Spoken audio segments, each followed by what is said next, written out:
Hey guys, Red here, hoping you're having a great Thursday so far.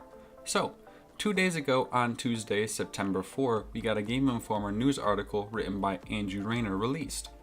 You guessed it, this article is about Fallout 76. This article is jam-packed with loads of information, some new and some of it being recapped from QuakeCon, E3, or Gamescom. So, let's get into it and see what Andrew had to say. To open his article, he briefly explains what the world of Fallout is and the major difference between its previous installments of the game and 76. That being, it is an online game with other players playing in the same world you are. He gave some commentary on the multiplayer aspect of Fallout 76 that I have not yet personally thought of. As longtime players of Fallout games, we all know what to do in certain situations. How to protect ourselves in a rad storm, how to defeat a super mutant, the best course of action to take when you're low on ammo. But Fallout 76 will present a totally different feel than any other game. We aren't sure of how to handle other players and how unpredictable they can be. They could be friendly or hostile, but possibly they could be just playing us and waiting to strike. Pretty exciting, huh? After Andrew's introduction, he reveals that he interviewed the Fallout 76 development team about various aspects of the game. He says, and I quote, "And I can now confidently communicate exactly what it is. It being Fallout 76. He goes on to tell us that Fallout 76 is a game for everyone. If you like solo games, you can play it solo. If you like multiplayer, you can play it multiplayer. If you're interested in an RPG with a dash of PvP, Fallout 76 is for you. The game embraces all of these playing styles and gives you access to all of them." Andrew echoes what we have heard Todd Howard say in the past: every character you see is a human. He gives us a slight correction and says every human you see is a human. There will be many NPCs, some hostile, some friendly, and some that are just there. Many of these NPCs will give us quests, and some will even be vendors that we can trade with. I think this answers a lot of questions fans had regarding NPCs. He doesn't stop there. We are told that a big difference between Fallout 76 and other Fallout games is that we won't have the ability to steer the conversation in one direction or another. In other words, NPCs will say what they have to say and that'll be it. The game is made this way so that the most interesting part of the world is the other players. We got some information on the main quest line. Upon emerging from the vault, we get a transmission from the Overseer that left before everyone else. And that is where the main quest line begins. It's a long one that will take time to complete as well as take us all around the map. We also get some insight from Todd about nukes. They are the endgame of the main storyline as well as a game system. This means they will be difficult to get. We won't have players launching nukes just a few short hours after the game is released. It should take at least 5 or 6 hours. Only kidding. It'll be longer than that before we see nukes launching. We are told side quests will be things that we can jump ahead to do, then backtrack back to do at our own pace.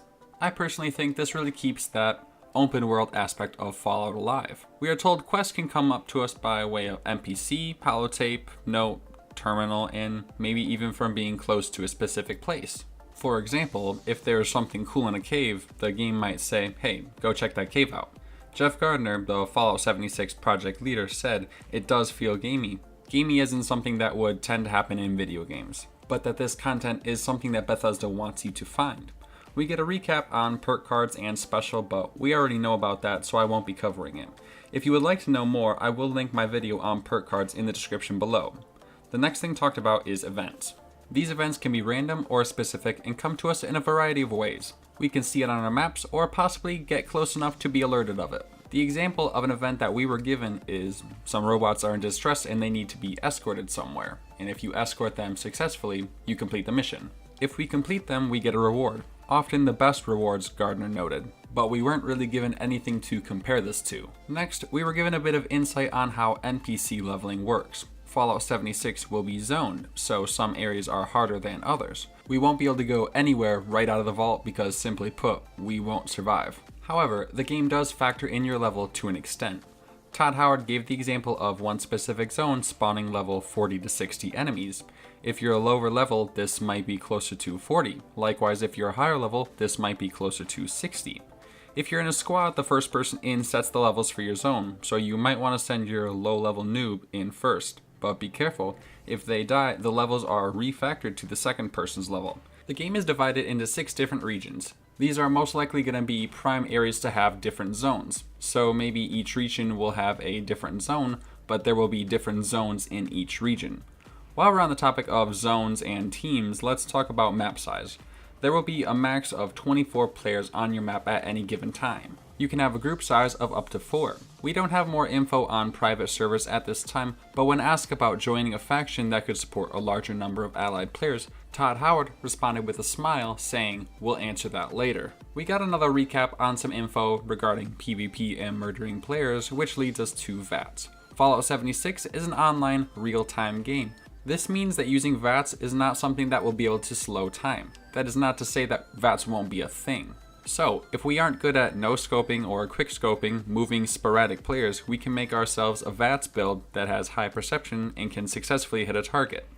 Moving on, Gardner tells us about PvP in certain instances. During events, when a good number of players come together, PvP will be shut down within that zone to prevent stray bullets from hitting someone and causing an unwanted altercation. Outside of these non-PvP zones, we will be able to wave a pacifist flag if we accidentally hit another player and don't want to fight.